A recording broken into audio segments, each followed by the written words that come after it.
আপনারা দেখেননি, আমি দেখছি। বাংলাদেশের শহীদ প্রেসিডেন্ট জিয়াউর রহমান যখন বাংলাদেশের রাষ্ট্রপতি হলো, ইনি বগুড়ার সাতমাথা থেকে মহাস্থানগড় পর্যন্ত হেঁটে হেঁটে গেছেন। ডিসি, এসপি, এমপি, মন্ত্রী, এরকে ডায়রিয়া হচ্ছে,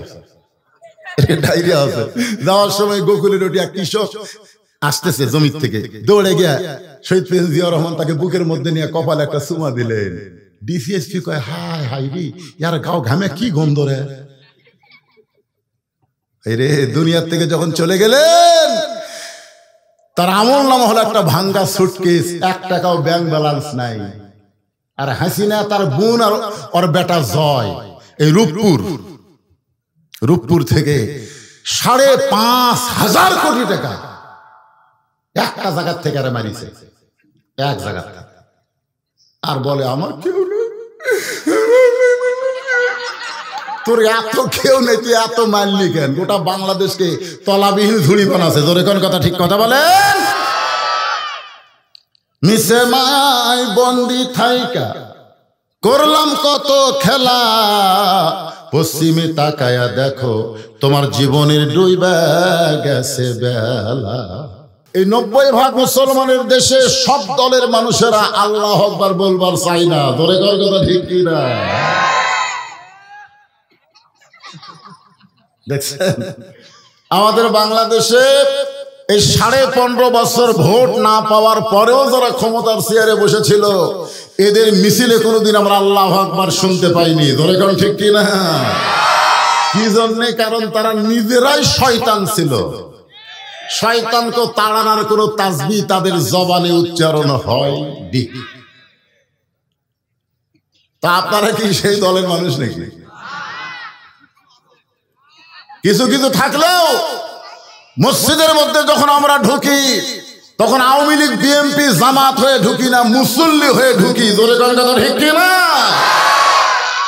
আপনারা কোনোদিন কি দেখছেন যে আওয়ামী লীগ সামনে কাতার, বিএনপি দ্বিতীয় কাতার, জাতীয় পার্টি তৃতীয় কাতার, আর জামাত যুদ্ধ অপরাধী 4 নম্বর কাতার? কোনোদিন দেখছেন?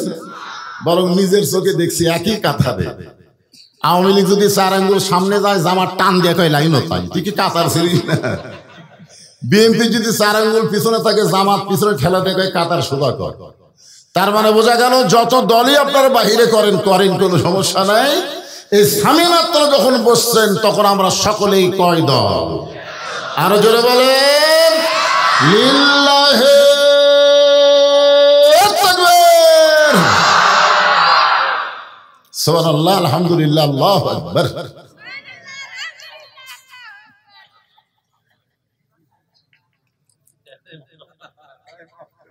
আল্লাহ তাআলা সুবহানাল্লাহ বলার কারণে গাছ লাগলো কোন জায়গায়? এটা কি আপনাদের বিশ্বাস হচ্ছে? আচ্ছা আপনারা বলেন তো, সে গাছ কি ইউক্যালিপটাসের গাছ? গাছের গায়ে লেখা আছে ওয়ালা তাশতাহি আনফুসুকুম, এমন একটা ফলবান বৃক্ষের গাছ হবে যে গাছের ছায়া অতিক্রম করতে তাজা ঘোড়া দৌড়ালে 500 বছর সময় লাগবে। আপনি যে ফল চাবেন সেই ফল আল্লাহ আপনাকে ওই গাছ থেকে দিবে। চোঁচা ছিলা খাওয়া লাগবে না, ওটা রস করে খাওয়া লাগবে না, একবার সাইজ হয়ে আপনার মুখের মধ্যে চলে আসবে। আঙ্গুর খাতে খাতে যদি বলেন আপেল, ওটাই আবার আপেল হয়ে যাবে। আপনি যদি আপেল খাইতে খাইতে মনে করেন বেদানা, সাথে সাথে মুখের আপেলটাই আল্লাহ বেদানা করে দিবে। এমন একটা গাছ বাংলার জমিন থেকে আমরা জান্নাতে লাগাবার চাই। আমাদের কোন আপত্তি আছে ভাই? তাহলে জবান খুলে আরেকবার বলি সুবহানাল্লাহ, সুবহানাল্লাহ, আলহামদুলিল্লাহ, লা ইলাহা ইল্লাল্লাহ, আল্লাহু আকবার। আমরা আল্লাহর প্রশংসা বেশি বেশি করব, কারণ আমাদের ভাগ্য এত ভালো। এই যুবকেরা, তোমাদেরকে লক্ষ্য রেখে আমি ওয়াজ করব, আর এই পর্দার ভিতরে যে মা বোনেরা আছে ওদেরকে একটু খেয়াল করে আলোচনা করা লাগবে। ওরা মনে খুব কষ্ট পাচ্ছে, গত বছর নাকি ওদের ওয়াজ হয় না।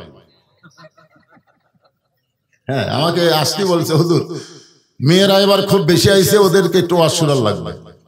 আর এই যুবকেরা মসজিদে নামাজ পড়ে না। হ্যাঁ, না আসলে ঠিক না। আমার ওয়াজ দিয়া শোনেন, আমি যতই ওয়াজ করি, আমার ওয়াজের বয়স 42 বছর, খালি ওয়াজেরই বয়স। ওয়াজ দিয়া বাংলার মুসলমান নামাজি হবে না। নামাজ আদায় করবার গেলে নামাজের আইন, নামাজের বিল পাস হবে। জোরে কর কথা ঠিক কিনা? আল্লাযীনা ইম্মাক্কান্নাহুম ফিল আরদ, মুসলমানের মধ্যে কাউকে যখন ক্ষমতার চেয়ার দেওয়া হবে, তার 1 নম্বর দায়িত্ব হলো আকামুস সালাত, নামাজ কায়েম করা। আমাদের যুবকগুলো যদি সব নামাজ পড়ে, বুড়া মানুষের কথা আমি বলতেছি না, কারণ যখন হয় চামড়া ঢিল, আল্লাহর সাথে দেয় মিল। জোরে কোন কথা ঠিক কিনা? বুড়া এমনি সারা জীবন ঘুষের চাকরি করছে, সমানে ঘুষ খাচ্ছে, চাকরি যেই গেছে তওবা করতেছে, আল্লাহ আমি আর ঘুষ খাবো না, আল্লাহ আমি আর ঘুষ খাবো না। আল্লাহ কয় তোর চাকরি আছে? বুড়া বয়সে কান্দে, আল্লাহ আমি আর জীবনেও চুরি করবো না, ডাকাতি করবো না, তুমি আর তওবা কবুল করো। আল্লাহ কয় যে বয়স পড়ছিস তুই চুরি ডাকাত করতে পারবি? তো এই জন্যে যুবকদেরকে লক্ষ্য রেখে কিছু আলোচনা দরকার আছে না নাই? দরকার আছে না নাই? কি কপাল আমাদের ভাই। আছেন আমার মুক্তার, আছেন আমার ব্যারিস্টার, শেষ বিচারের হাইকোর্টেতে তিনি আমায় করবেন পার। আমি পাপী রাসূল জাবিনদার। আল্লাহ যখন হাকিম হয়ে আমাদেরকে আসামি বানায় বিচার শুরু করবেন, ওই সময় আমাদের নবী উকিল হয়ে, ব্যারিস্টার হয়ে আমাদের প্রতি আল্লাহর কাছে জেরা করে আমাদের সুপারিশ করে জান্নাতে পৌঁছে দিবে। এমন একজন নবীর উম্মত হওয়ার পরে আপনারা খুশি না বেজার? তাহলে জবান খুলে আরেকবার বলি আলহামদুলিল্লাহ। এখন আসেন যে কোরআন থেকে আমি আলোচনা করব, এখান থেকে একটা আয়াত আপনাদের সামনে তেলাওয়াত করেছি। ইয়া আইয়ুহাল্লাযীনা আমানুত্তাকুল্লাহা হাক্কা তুকাতিহি ওয়া লা তামুতুন্না ইল্লা ওয়া আনতুম মুসলিমুন। এখানে 4টা বিষয় আছে। ধরে কোন কয়টা? এই এদিকে তাকাও, অনেক রাত হয়ে গেছে, লম্বা ওয়াজ হবে না, একটু খুব খেয়াল করে তাকান। আল্লাহ কোরআনে বলেছেন ওয়াইজা কুরিয়াল কোরআনু ফাসতামিউ লাহু আনসিতু লাআল্লাকুম তুরহামুন। যখন কোন কারি সাহেব কোরআন পড়বে, তোমাদেরকে চুপ থেকে এটা শুনতে হবে বোঝার নিয়তে। আমি যে কথাগুলো বলবো এটা কি হইচই করা যাবে? এ কথা কার? চুপ থেকে বোঝার নিয়তে শোনা লাগবে যে হুজুর কি বলতেছে। এখানে 4টা বিষয় আলোচনা হয়েছে। 1 নম্বর হলো ঈমান। যেরকম 1 নম্বর কি? ঈমান পুরুষেরও দরকার, নারীরও দরকার। ঈমান পুরুষেরও দরকার, নারীদেরও দরকার, যারা মুসলমান। ঈমান না থাকলে আমাদের কোনো আমল আল্লাহর দরবারে কবুল হবে না। আপনি যতই নামাজ পড়েন, রোজা করেন, হজ করেন, যাকাত দেন, ঈমান যদি ঠিক না হয়, আপনার বলেন তো এই আমল আল্লাহর দরবারে কবুল হবে? এই পৃথিবীতে 3 জন শ্রেষ্ঠ মানুষ ছিলেন। একটা হলো নবীর চাচা আবু তালেব। আপনারা তার জীবনী পড়ে দেখেন, তার মতো ভালো মানুষ দুনিয়াতে কেউ ছিল না। আপনারা বলেন তো কাফেরের নাম কোন মুসলমান রাখে? কথা কয় না। আবু লাহাব নামে কোন মানুষ আপনাদের রানীনগরে আছে? আবু লাহাব কথা কোন আছে? আবু জেহেল, কিন্তু আবু তালেব কি জন্য? এখন তো আবু তালেবও কাফের, আবু লাহাবও কাফের, আবু জেহেলও কাফের। কিন্তু আবু জেহেল, আবু লাহাব নামের কোন মুসলমান নাই, কিন্তু আবু তালেব নামের মুসলমান থাকার কারণ কি? কি কারণ জানেন আপনারা? নবীর চাচা তো আবু লাহাবও নবীর চাচা। একই মায়ের পেটে 6 জন, আব্দুল্লাহ, আবু লাহাব, আমির হামজা, আবু তালেব, আব্বাস। এই যে নবীর চাচা, একই মায়ের পেটে। তাহলে আবু লাহাব আর আবু তালেব একই মায়ের পেটের সন্তান, 2 জনই কাফের। শিশুকালে মইরা গেছে মা, গর্ভে থাকতে মরছে পিতা, নবী চোখে দেখলেন না। কে করিবে লালন পালন, কে দিবে সান্ত্বনা? এই দুনিয়ার বড় এতিম নবী ছিলেন একজনা। যিনি নবীকে বাবার দরদ দিয়ে লালন পালন করছেন তার নাম কি? সবাই এক বাক্যে বলেন, তার নাম কি? আবু তালেব। কিন্তু বেঈমান হওয়ার কারণে আল্লাহ তাকে জাহান্নাম দিবে। এত ভালো কাজ করে কোনো লাভ হবে না, ঈমান না থাকার কারণে জাহান্নাম যাওয়া লাগবে। আপনি যতই নামাজ পড়েন, রোজা করেন, হজ করেন, যাকাত দেন, যদি ঈমান না থাকে আপনাকে জাহান্নামে, আমাকে জাহান্নামে যাওয়া লাগবে। এখন হয়তো বলবেন, হুজুর ঈমান না থাকলে কি মানুষ নামাজ পড়ে? আপনার বলেন তো, ঈমান না থাকলে মানুষ নামাজ পড়ে? পড়ে? এটা হলো আল্লাহ রাসূলের পিছনে একজন পড়েছে টুপি, পাগড়ি, জুব্বা, দাড়ি। আবু বকরের যা, ওনারও তাই, একই সাইজ। নবীর পিছনে 5 ওয়াক্ত নামাজ পড়েছে, নবীর পিছনে। কিন্তু কোরআনের একটা আয়াত যখন নবীর উপরে নাজিল হলো, আয়াতটা হচ্ছে ইয়া আইয়ুহান নাবিয়্যু হারজিল মুমিনিনা আলাল কিতাল। ওগো নবী, যারা আপনার পিছনে জামাতবদ্ধ হয়ে নামাজ পড়ে তাদেরকে স্ট্যান্ডিং আর্মি হিসেবে গড়ে তোলেন। কারণ যে কোনো সময় মক্কার কাফেররা মদিনা আক্রমণ করবে, আর মদিনা আক্রমণ করলে দোয়া দিয়া, নামাজ দিয়া মদিনা রক্ষা করা যাবে না। ওই কাফের বেঈমানদের বিরুদ্ধে অস্ত্র ধরা লাগবে। এ কথা কার? জোরে বলেন। এই আয়াতটা যখন নবী সাহাবীদের সামনে বললেন, এই সামনে কাতারের মুসল্লি নবীর কাছে গিয়ে বলতে, হুজুর এটা না গন্ডগোলের আয়াত। তাহলে কি বলতেন, লোকটা কয় নম্বর নামাজি? কথা কয় না, কয় নম্বর? 1 নম্বর নামাজি। সামনে কাতারে আবু বকরের সঙ্গে নামাজ পড়ে, নবীর পিছনে। কিন্তু সেই লোকটা বলতেছে, হুজুর এটা না গন্ডগোলের আয়াত। আজ আমাদের বাংলাদেশে মুসলমান নামধারী কোরআনের রাজনীতির কথা বললে, কোরআনের রাষ্ট্র ব্যবস্থার কথা বললে, ওরা বলবে হুজুর তো গন্ডগোল করবে রাখছে। ধরে কার কথা ঠিক কিনা? আসলে এরা কিন্তু যতই নামাজি হোক, এরা মুসলমান নয়। এই কোরআনের রাষ্ট্র যারা বাংলাদেশে চায় না, আর যাই হোক এরা মুসলমান হতে পারে না। ধরে কার কথা ঠিক কিনা? কথা বলেন। ডক্টর কামালের সংবিধান পরিবর্তন করা যাবে না। এ হাসিনার একটা রাষ্ট্রপতি সুপ্পু, নাম কি? ছাত্র জনতা মিছিল করলো। এই ফ্যাসিস্ট সরকারের নিয়োগ দেওয়া রাষ্ট্রপতি আমরা বাংলার জমিনে চাই না। কিন্তু বিএনপির কিছু লোক বলতেছে সংবিধানকে সমুন্নত রাখতে হবে। শালারা কোরআনকে সমুন্নত রাখা লাগবে। মানুষের তৈরি কোনো সংবিধানের 1 পয়সাও দাম নাই। ধরে ধরে কথা ঠিক না। মানুষের উপকারে যে সংবিধান লাগে না, ওইটাকে লাঠি দিয়ে ফেলে দেওয়া দরকার। ধরে করে কথা ঠিক কিনা? মুসলমানের সংবিধানের নাম কি? আরো জোরে বলেন। যে সংবিধানের দায়িত্ব স্বয়ং আল্লাহ নিয়েছে। ইন্না নাহনু নাযালনা যিকরা ওয়া ইন্না লাহু লাহাফিজুন। আপনারা জানেন 71 সালের সংবিধান 72 সালে বাতিল হচ্ছে, জানেন? এই মুরব্বীরা, 71 সালের সংবিধান, যে সংবিধানের উপরে যুদ্ধ হয়েছে, সেই যুদ্ধ 72 সালে বাতিল হয়ে গেছে। 73 সালে সমস্ত দলকে কবর দিয়া এই হাসিনার বাপ বাকশাল কায়েম করেছে। ধরে কোন কথা ঠিক কিনা? কিসের সংবিধান দেয়? হাসিনার ইচ্ছা মতো সংবিধান পরিবর্তন হচ্ছে। কথা কন না কেন? আর সেই সংবিধান মুসলমান, এইটাকে বিশ্বাস করা লাগবে। সংবিধানের নাম কি? আরো জোরে বলেন। একটু মনোযোগ দিয়ে শুনবেন। আল্লাহ নবী চমকে গিয়ে বলে, মাবুদ, যে আয়াত তুমি আমার উপর নাজিল করলা, আর আমার সাহাবী বলতেছে গন্ডগোলের আয়াত। কে? এই টুপিওয়ালা, দাড়িওয়ালা, জুব্বাওয়ালা, এরা তো আমি চিনবার পারলাম না। সঙ্গে সঙ্গে আল্লাহ বললেন, অমিনান নাসি মান ইয়াকুলু আমান্না বিল্লাহি ওয়া বিল ইয়াউমিল আখিরি ওয়া মা হুম বিমুমিনিন।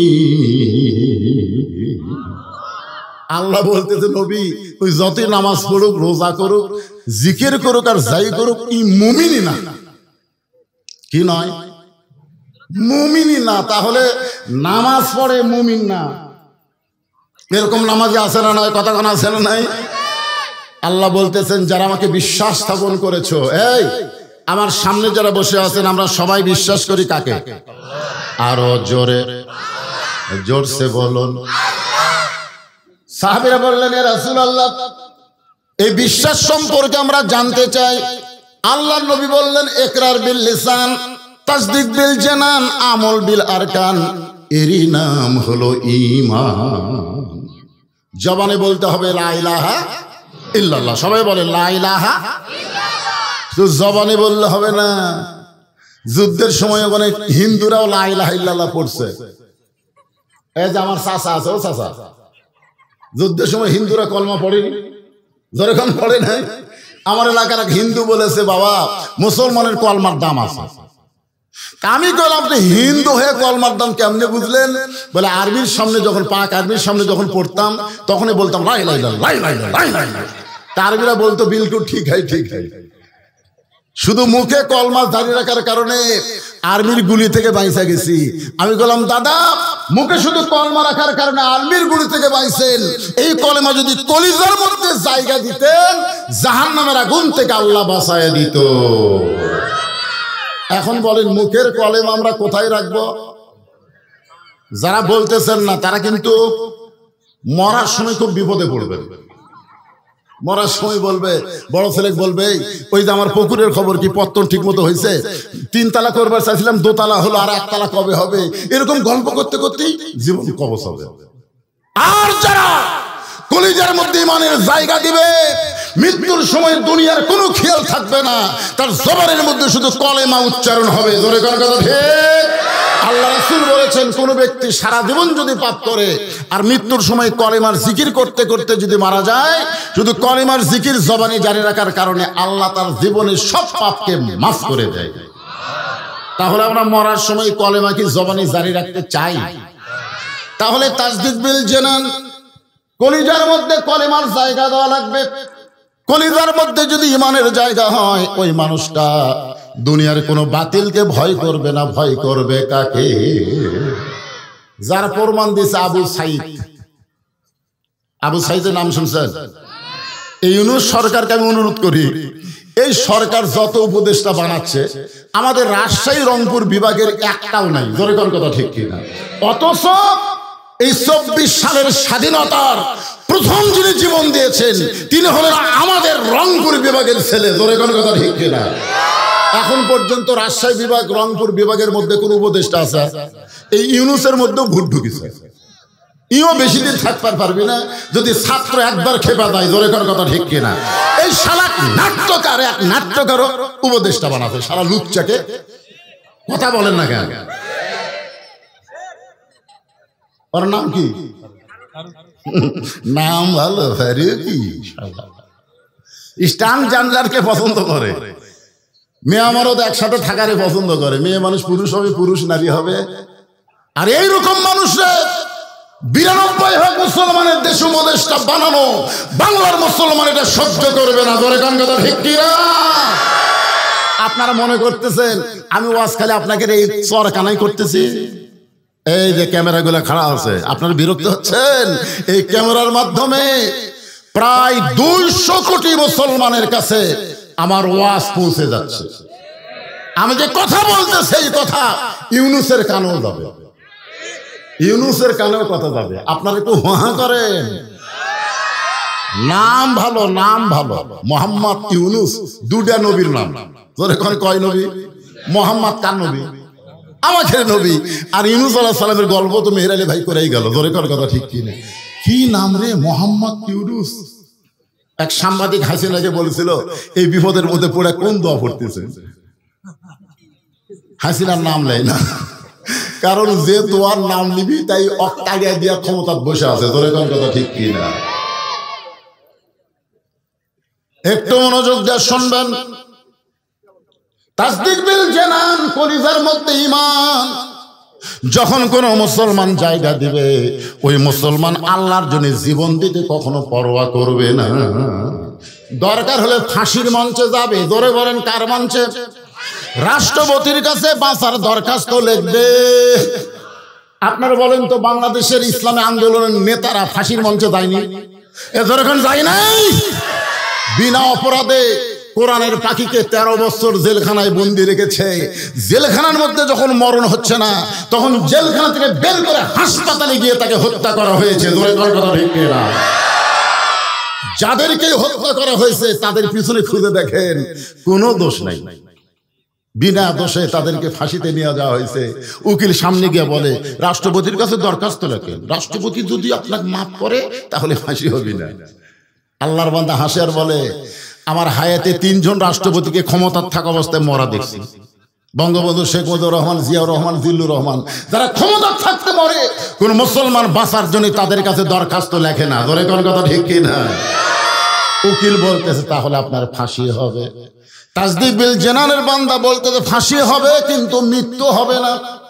উকিল বলে ফাঁসি হবে মৃত্যু হবে না, এটা কেমন কথা? এইটা হলো আবু সাঈদ, আসলে জীবন দিয়েছে কিন্তু মরেনি। আমার এক চাচাতো ভাইয়ের ছেলে হয়েছে, আমার কয় ভাইজান আপনি আলেম মানুষ, একটা ভালো নাম থন তো। আমি বললাম তোমার ছেলের নাম রাখো আবু সাঈদ। আমার ভাই সেই খুশি, জাকরি আবু সাঈদ জীবন দিয়ে চলে গেল। আর আমার বেটার নাম আজ থেকে হুজুর আবু সাঈদ একবার করলো, নামটাও রাখছে আবু সাঈদ। আপনারা বলুন তো আবু সাঈদ কি মরছে? কতক্ষণ মরছে? ঢাকায় যাবেন, একটা রোডের নাম হলো আবু সাঈদ, শহীদ আবু সাঈদ রোড। আপনি নওগাঁ জেলায় ঢুকবেন, গোল চত্বরে লেখা আছে আবু সাঈদ চত্বর। জোরে কোন কথা ঠিক কিনা? আপনি চাপায় যাবেন, আবু সাঈদ আমবাগানের নাম। তার মানে বোঝা গেল আবু সাঈদ মরে নাই।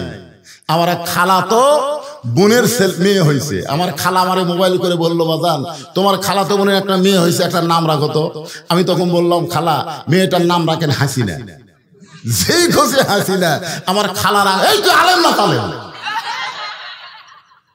আমি কইলাম আমার মধ্যে জালেমের কি দেখলেন? হাসিনার নাম রাখতে বলিস? হাসিনা কোনো মানুষ করে? আমি তখন কান ধরে তওবা করলাম, এই বাংলাদেশে 100 বছরে কোন মেয়ের নাম কেউ হাসিনা রাখবে না। ধরে কোন কথা ঠিক না? এখান থেকে প্রমাণ হলো আল্লাহর জন্য যারা জীবন দেয় তারা মরে না, বরং যারা ফাঁসির জালেম জীবিত থাকতেই তারা মরে যায়। ধরে কোন কথা ঠিক না? আপনারা বলেন তো, গোটা বাংলাদেশে ইয়াজিদ নামে কোন লোক আছে? কিন্তু হোসাইন কি বুঝলেন? তাসদিক বিল জানান, কলিজার মধ্যে ইমানের জায়গা দিলে ওই ব্যক্তিটা দুনিয়ার কোনো শক্তির কাছে পরোয়া করবে না, একমাত্র আল্লাহর কাছেই সে ধর্ণা দিবে। এরপরে আল্লাহ রাসূল বললেন আমল বিল আরকান, ঈমান অনুযায়ী আমল করা লাগবে। আপনারা বলেন তো, ঈমানকে রক্ষা করতে গেলে যে আমলটা আমাদেরকে করাই লাগবে সেই আমলের নাম কি?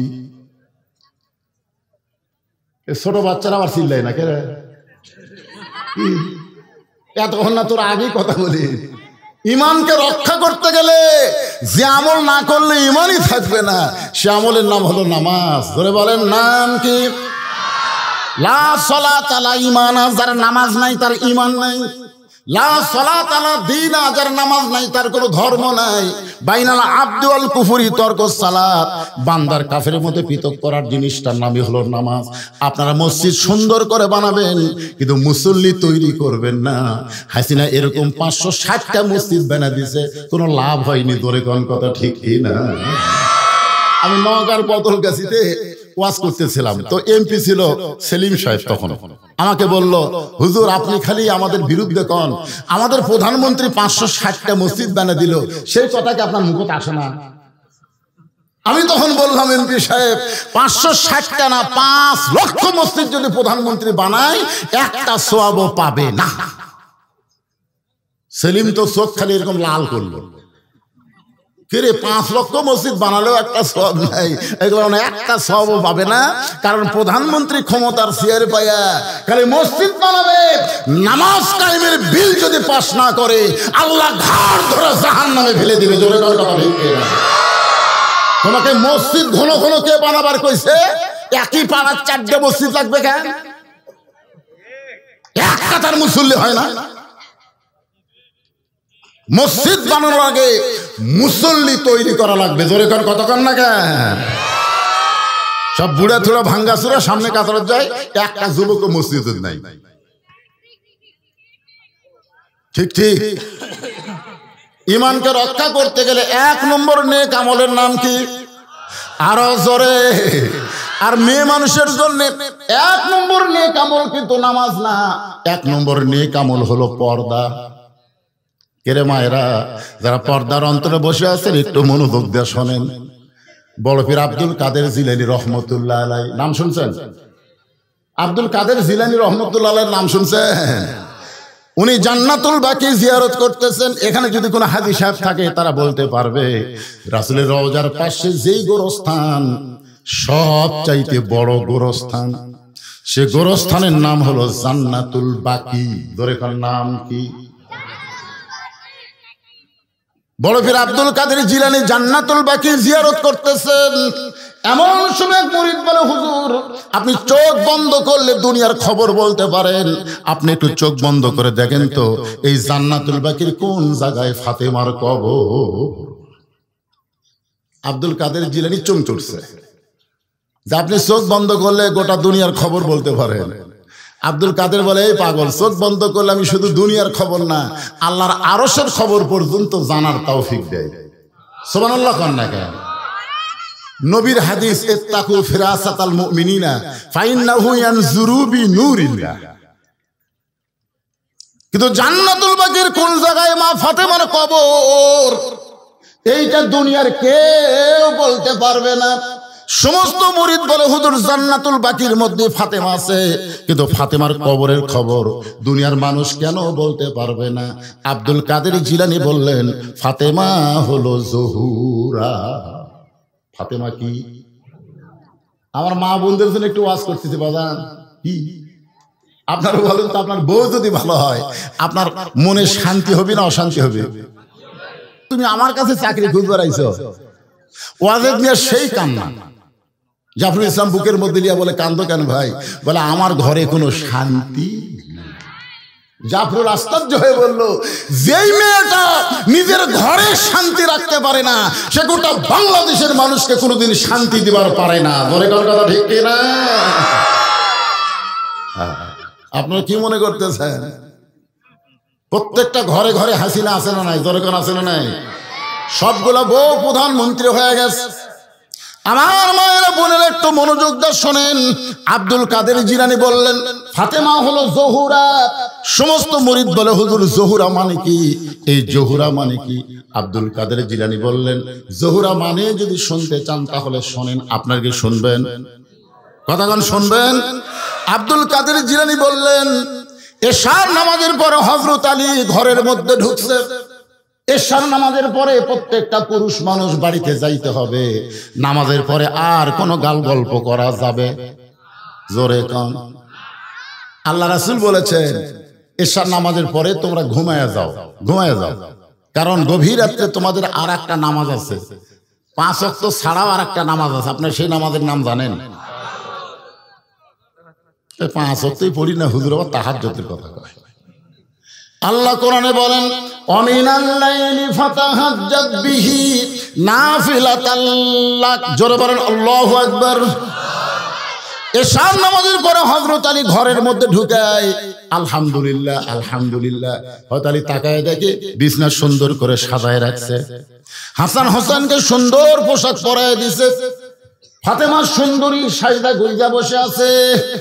হযরত আলী বলতেছেন, আল্লাহ আজকে ঘরের মধ্যে ঢুকে যেন ঘর না, আমার ভাঙ্গা ঘর যেন আল্লাহ জান্নাত বানায়া দিছে। আপনি যখন বাহির থেকে ঘরের মধ্যে যান, ঘরের মধ্যে যায় দেখেন ঘর সুন্দর করে পরিপাটি করে সাজায় রাখছে, আপনার মনের কিন্তু অশান্তি দূর হয়ে যায়। ধরে কোন ঠিক কিনা? আপনি তাকায় দেখেন আপনার সন্তানগুলো সুন্দর কাপড় পরে বসে আছে, আপনার বউটাও সুন্দরী সাইদা গুইজা বসে আছে। হযরত আলী ফাতেমার চেহারার দিকে, হাসান হোসেনের দিকে তাকায় আল্লাহর শুকরিয়া আদায় করার সঙ্গে সঙ্গে ফাতেমা 2টা সন্তানকে কাছে ডাক দিলেন। হাসান হোসেন যখন কাছে, ওদের কানে কানে বলতে, বাবা তোমরা 2 ভাই একটু অন্য ঘরে যাও, তোমার বাবার সঙ্গে আমার গোপন কিছু গল্প আছে। হাসান হোসেন মুচকি মুচকি হাসতেছে। যে বলছে তোমরা 2 ভাই একটু অন্য ঘরে যাও, তোমার বাবার সঙ্গে আমার গোপন কিছু গল্প আছে। হাসান একটু বড় তো, হোসেনকে বলতেছে, আয় আয় বাইরে আয়, এই গোপন তুই বুঝবি না, আমি বুঝি। মা সাইদা গুইদা বসে আছে কার জন্য? জোরে বলেন না কার জন্যে? তা আমরা দুই ভাই যদি ঘরের মধ্যে থাকি কাম হবে? এই জন্য মা বলতেছে তোমরা দুই ভাই একটু বাহিরে যাও। আল্লাহ রাসূল বলেছেন তোমাদের সন্তান যদি 2 বছরের বেশি বয়স হয়, এই সন্তান যদি ঘরের মধ্যে চেতন থাকে, খবরদার চেতন অবস্থায় তোমার হালাল বউকেও তুমি আদর করতে পারবা না। কারণ যদি আদর করো ওই বেড়া এসে বলতে পারে আব্বা তাই মাছ চাপে ধরছিল রে। হাসতেছেন, এরই নাম হলো ইসলাম। ভাইজান, ইসলাম এত সহজ না। ইসলাম কত সুন্দর। নিজের হালাল বউকে আদর করবার গেলেও নিজের সন্তানের দিকে খেয়াল করা লাগে। হাসান হোসেন দুই ভাই যখন হাসতে হাসতে অন্য ঘরে যায়, সঙ্গে সঙ্গে ফাতেমা ঘরের দরজা বন্ধ করেছে। ফাতেমা যেই মাত্র দরজা বন্ধ করেছে, সঙ্গে সঙ্গে হযরত আলী মাথার টুপি খুলছে। আপনারা বলেন তো, বউ যদি সন্তান বার করে দিয়ে দরজা বন্ধ করে দেয়, তাহলে কি স্বামীর মাথার টুপি থাকবে? কথা কয় না। আমি যত বড়ই হুজুর হই, আমি যখন বউয়ের সাথে প্রেম করি, এই টুপি মাথার দেয়া, এই জুব্বা হাব্বা পরে, আপনাদের কাছে আমি হুজুর, বউয়ের কাছে গেলে হুজুর। আমি একবার বউকে 500 টাকা দিয়ে বলেছিলাম আমি 10 মিনিট ওয়াজ শুনবো, বিনিময়ে 500 টাকা। আর বউ বলতে তাড়াতাড়ি টুপি খোলেন তো, বলে ধান্দা বাদ দেন, যা করছেন করছেন। যেই মাত্র দরজা বন্ধ করেছে, সঙ্গে সঙ্গে হযরত আলী মাথার টুপি খুলে ফাতেমাকে দুইখানা হাত বাড়ায় ডাকতেছে, ও বিবি, 6 মাস আগে নবী বিদায় হয়েছে। কয় মাস? নবী বিদায় নেওয়ার পর তোমার সাথে আমার কোনো ভাব প্রেম হয় নাই। আজকে হাসান হোসেনকে বের করে দিয়ে তুমি যখন দরজা বন্ধ করেছো, একটু বুকের মধ্যে আসো, আমরা দুইজন প্রেম নিবেদন করতে চাই। এই কথা বলার সঙ্গে সঙ্গে ফাতেমা দৌড়ে এসে স্বামীর বুকের মধ্যে মাথা ঢুকায়া ছোট বাচ্চার মতন কান্না শুরু করেছে। আলী বলে, ফাতেমা বুকের মধ্যে মাথা নিয়ে কান্দো কেন? ফাতেমা বলে, স্বামী গো, আর কোনোদিন ঘর সাজাবার পারবো না, আর কোনোদিন হাসান হোসেনকে সেজে দেবার পারবো না, আর কোনোদিন সাইদা গুইজা আপনার সামনে দাঁড়াবার পারবো না। কারণ আজকে গভীর রাত্রে ফাতেমার মৃত্যু হবে। যেই কইছে গভীর রাত্রে ফাতেমার মৃত্যু হবে, গাছের গোড়া কাটলে গাছটা যেমন ঠাস করে পড়ে যায়, হযরত আলী তেমনি পড়ে গেলেন ঘরের মাঝায়। মা ফাতেমা মুচকি মুচকি হেসে ওই স্বামীর মাথা কানা উরাতের উপরে নিয়ে কপালে একটা চুমা দিয়ে বললেন, স্বামী গো, এমন করে আপনি কাঁদবেন না, কারণ আসলে যাইতে হবে। যুবকেরা মনে করতেছে, না আমার দাদা আছে, আজরাইল আসলে আমার দাদা ধরবে আগে। কি তাছাড়া তোমার দাদা মসজিদে যায় আর তুমি কম্বলের মধ্যে ঘুম পাড়ো। তুমি রাত 3টা পর্যন্ত আর্জেন্টিনার খেলা দেখছো, মেসি কিভাবে গোল করে, কিভাবে কাটালিয়ে যায়, তুমি সব বলতে পারো। আর আসসালাতু খায়রুন নাম শোনার সাথে সাথে তুমি আর দুনিয়াতে নাই। আজানের আগে তুমি ছিল 3.5 হাত, আজান শুরু হলে তুমি হলো 2.5 হাত। কম্বল তুলে দিছে মাথার উপর, পাও বার হয়, পাও টানে না বুকের কাছে। বাহির থেকে দেখবেন মনে হয় চাউলের বস্তা ঢাকা থাকে। কম্বল টান দিয়ে দেখেন, কম্বলের নিচে চাউলের বস্তা না, ওর সাইজ আর সকালবেলা সাইড টিভি কুত্তার সাইজ একই সাইজ। জোরে জোরে কথা থেকে এই কথা যে আমি এটা মন পড়াতে বলছি, শোনেন, এই ল্যাপের তলে ওর সাইজ আর সাইড টিভি কুত্তার সাইজ একই সাইজ। যেই বলছি 4-5টা কুত্তা দৌড়াচ্ছে বন পাড়ায়। আমি যেই ওয়াজ শুরু করি, আমি কইলাম খেয়ে কুত্তা আমাকে ওয়াজ করবার দেয় না। আমি চিন্তা করলাম কুত্তা খেপলো কেন? তখন কোরআনে একটা আয়াত আমার সামনে এসে বলতেছে, সুম্মা রাদাদনাহু আসফালা সাফিলিন, বেনামাজি বান্দা যারা কুত্তার চাইতেও খারাপ, তারা কুত্তার সাথে এদের তুলনা করা যাবে না। আমার সঙ্গে বলবেন, বেনামাজি বান্দা যারা, সবাই বলবেন কুত্তার চাইতেও খারাপ তারা, বেনামাজি বান্দা যারা। কিন্তু কুত্তার তওবা কবুল হবে না। বেনামাজ যদি বলে আল্লাহ আজ থেকে ফজরের নামাজ ছাড়বো না, আল্লাহ বলে যত নামাজ না পড়ার পাপ হয়েছে নিয়ত করার সঙ্গে সঙ্গে আমি সব মাফ করে দিলাম। তাহলে আজকে কি নিয়ত করা যায়? ইনশাআল্লাহ। এশা নামাজ পড়ছিস?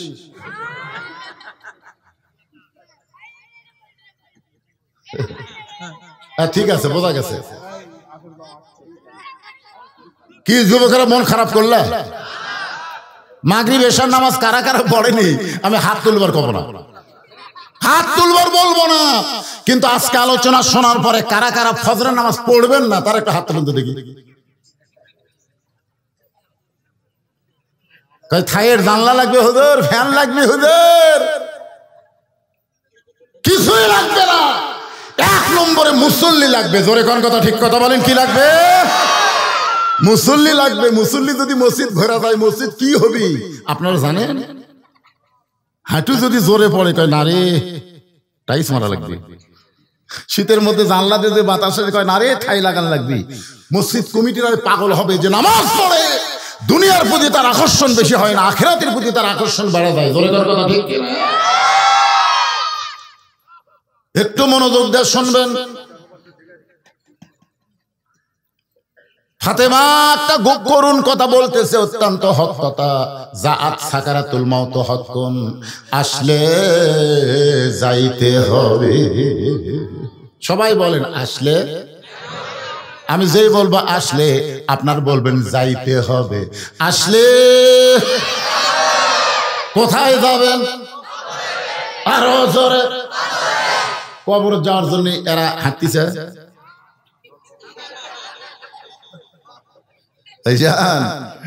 আরে আপনি যতই হাসেন, যতই 4 তলা 5 তলা বিল্ডিং করেন, ঘাড় কাত করে দেখতেছে।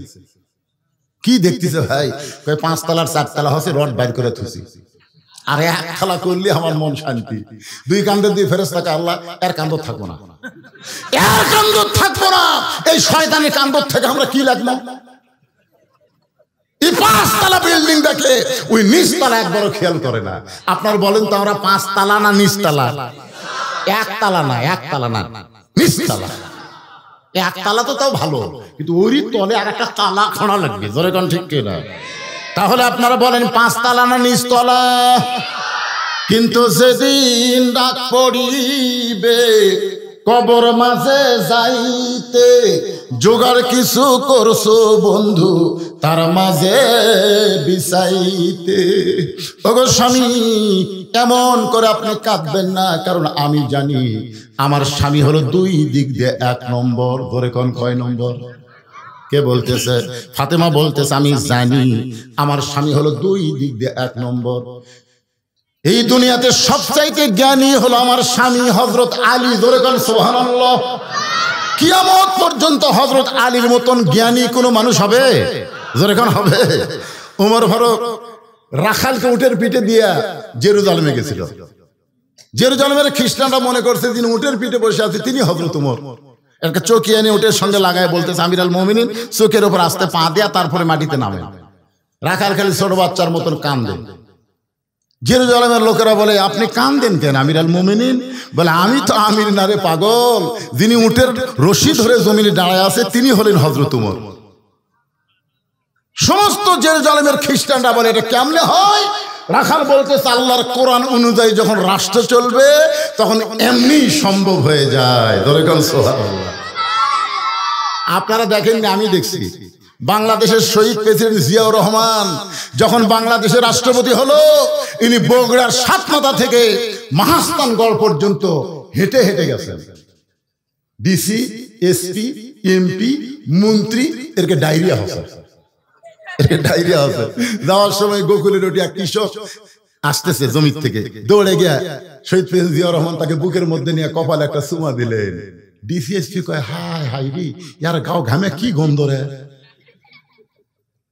রে দুনিয়ার থেকে যখন চলে গেলেন, তার আমল নামা হলো একটা ভাঙ্গা সুটকেস, 1 টাকাও ব্যাংক ব্যালেন্স নাই। আর হাসিনা তার বোন আর ওর বেটা জয় এই রূপপুর থেকে 5,500 কোটি টাকা একটা জায়গার থেকে আরে মারিছে, এক জায়গা। আর বলে, আমার কেউ নেই। তোর এত কেউ নেই, তুই এত মারলি কেন? গোটা বাংলাদেশকে তলাবিহীন ঝুড়ি বানাচ্ছে। জোরে কোন কথা, ঠিক কথা বলেন। মিশে মাই বন্দি থাইকা করলাম কত খেলা, পশ্চিমে তাকায়া দেখো তোমার জীবনের ডুইবা গেছে বেলা। ওগো স্বামী, আমি জানি দুনিয়াতে সবচাইতে 1 নম্বর আপনি জ্ঞানী, সমস্ত জেরুজালেমরা বলতেছে তাহলে আর আমরা খ্রিস্টান থাকবো না, আমাদের পড়ায়া দেন লা ইলাহা ইল্লাল্লাহু মুহাম্মাদুর রাসূলুল্লাহ। সব খ্রিস্টান মুসলমান হয়ে গেছে, সুবহানাল্লাহ। আপনারা বলেন তো এখানে কোনো যুদ্ধ করা লাগছে? কোনো যুদ্ধ করা লাগছে? কিন্তু সবার ভিতরে একজন ছিল বেঁকা। বেঁকা বোঝেন না? এরকম সোজা হয় না, সবসময় বেঁকা থাকে। আপনাদের মধ্যে এরকম বেঁকা আছে, আমি যতই নামাজের ওয়াজ করি ওই নামাজ পড়বি না। কথা বলেন, এরকম বেঁকা আছে না? কথা কর না। হ্যাঁ, ওই বেঁকা মারছে দৌড়। খ্রিস্টান পাদ্রীর কাছে গিয়ে বলতে, হুজুর ঘরের মধ্যে জিকির মারতেছেন, মদিনা থেকে উমর এসে সব মুসলমান বানাচ্ছে। পাদ্রী কয়, কে রে, আমার দলের খ্রিস্টান সব যদি মুসলমান হয় তাহলে আমাকে হাদিয়া নজরানা দিবি কে? এক দৌড়ে এসে বলে, উমর আমিও মুসলমান হবার চাই। ওমর ফারুক বললেন, আপনি একজন খ্রিস্টানদের আলেম, তাহলে আপনি কলমা পড়েন। পাদ্রী বলতেছে, এমনি এমনি। ওমর ফারুক বলে, কি লাগবে? বলে, আমার 4টা প্রশ্নের উত্তর দিলে আমি মুসলমান হব। 1 নম্বর প্রশ্ন হলো, পৃথিবীর এমন কোন জায়গা সূর্যের আলো কিয়ামত পর্যন্ত পড়বে না? একবার পড়ছে কিন্তু কিয়ামত পর্যন্ত পড়বে না, ওই জায়গার নাম বলা লাগবে। আমার 2 নম্বর প্রশ্ন হলো, পৃথিবীর এমন কোন কবর, কবরটাও জীবিত লাশটাও জীবিত, ওই কবর এবং লাশের নাম বলতে হবে। আমার 3 নম্বর প্রশ্ন হলো, পৃথিবীর এমন কোন 2 ভাই একসঙ্গে জন্মগ্রহণ করছে, আবার একই দিনে 2 ভাইকে হত্যা করা হয়েছে, এক ভাই এক ভাইয়ের সাথে 100 বছরের বড়, এই 2 ভাইয়ের নাম বলতে হবে। ওমর, আমার 3 নম্বর প্রশ্ন হলো, 4 নম্বর প্রশ্ন হলো, পৃথিবীর এমন কোন কারাগার কয়দিন নিঃশ্বাস নিবার পারে না এরপরও জীবিত থাকে? ওমর ফারুক বলে, পাদ্রী ভাই এমন প্রশ্নই আমি জীবনে শুনি নাই। তাহলে উত্তর দিব কোত্থেকে? পাদ্রী বলতেছে, আমি তাহলে ইসলাম কবুল করলাম না। ওমর ফারুক জেরুজালেম থেকে যখন মদিনায় হয়তো আলীর সঙ্গে ওমরের দেখা হয়, আলী বলতেছে, আমির আল মুমিনিন, আপনি জেরুজালেমে গেলেন, খবর কি? বলে, সব খ্রিস্টান মুসলমান হয়েছে। সব খ্রিস্টান যদি মুসলমান হয় তাহলে আনন্দ করেন, মনে কষ্ট কেন? ওমর ফারুক বলে, আলী, খ্রিস্টানের পাদ্রী আমাকে 4টা প্রশ্ন করছে, উত্তর দিবার পারলে মুসলমান হইতো, কিন্তু আমি উত্তর দিবার পারি নাই। আলী বলতেছেন, কি প্রশ্ন? বলে, 1 নম্বর প্রশ্ন হলো, পৃথিবীর এমন কোন জায়গা সূর্যের আলো একবার পড়েছে কিয়ামত পর্যন্ত পড়বে না? আলী বলতেছে, মুসা আলাইহিস সালাম যখন সাগর পাড়ি দিছিল, ওই সময় আল্লাহ সাগরকে রাস্তা করে দিলে সাগরের তলদেশে সূর্যের আলো পৌঁছে গেল। কিন্তু যখন ফেরাউন সাগর পাড়ি দিবার চাইলো, ওই সাগর পূর্বের মতো একত্র হয়ে গেল। ওই যে সূর্যের আলো একবার পড়েছে, মুসা নবী যখন পার হয় ওই জায়গায় কিয়ামত পর্যন্ত আর সূর্যের আলো পড়বে না। ওমর ফারুক বলে, আলী ভাই, এইটা তো আমি খেয়াল করিনি। 2 নম্বর প্রশ্ন করলো, পৃথিবীর কোন কবর জীবিত, লাশটাও জীবিত? আলী বলতেছে, কবর হলো মাছ আর লাশ হলো ইউনূস আলাইহিস সালাম। প্রশ্ন করাও সারা। উমর কয়, কে রে? 3 নম্বর প্রশ্ন হলো, পৃথিবীর এমন কোন 2 ভাই একই সঙ্গে জন্মেছে, বহু বছর পর একই সঙ্গে মারা গেল, এক ভাই এক ভাইয়ের সাথে 100 বছরের বড়? আলী বলতেছে, ওজাইর আর আলী আলাইহিস সালাম। ওজাইরকে আল্লাহ ঘুমের মধ্যে 100 বছর রাখছিল, আবার 70টা 2 ভাইকে একসঙ্গে হত্যা করলো। ওজাইর সেইটা আলী 100 বছরের বড় ছিল। 4 নম্বর প্রশ্ন হলো, এমন কোন কারাগার কয়দিন নিঃশ্বাস নিবার পারে না জীবিত থাকে? আলী বলতেছে, মায়ের পেটে সন্তান নিঃশ্বাস নিবার পারে না, এরপরও আল্লাহ জীবিত রাখে। ওমর ফারুক বলে, আলী, তুমি না হলে আমরা ইলম পেতাম না। আনা মাদিনাতুল ইলমি ওয়া আলী বাবুহা। জোরে কর সুবহানাল্লাহ।